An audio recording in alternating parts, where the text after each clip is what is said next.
Hi, everybody. I'm Alice K. Ruckelhaus from SufferingWell, and we're going to talk about another benefit of praying the Stations of the Cross.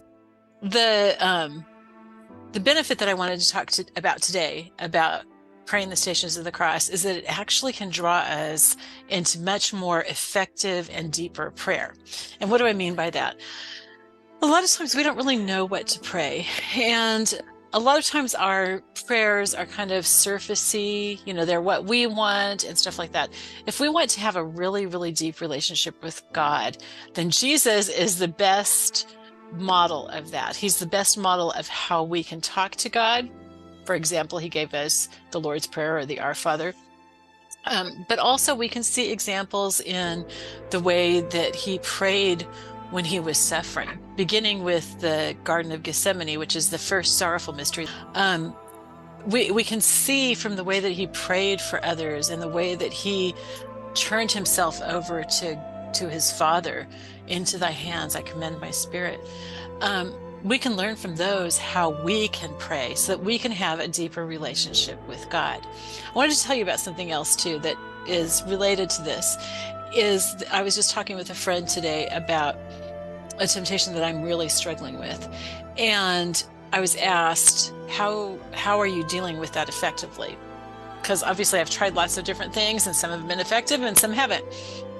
And the most effective thing for me has been a result of those sorrowful mysteries and the Stations of the Cross. And that's why I want to tell you about this.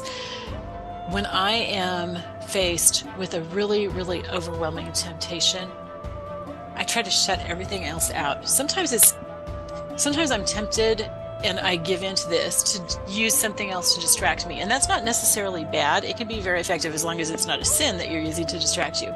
But I have found this to be even more effective and really, really powerful in my life, is that when I'm tempted by this, I just go where I can be alone and I close my eyes and I just think of Jesus on the cross.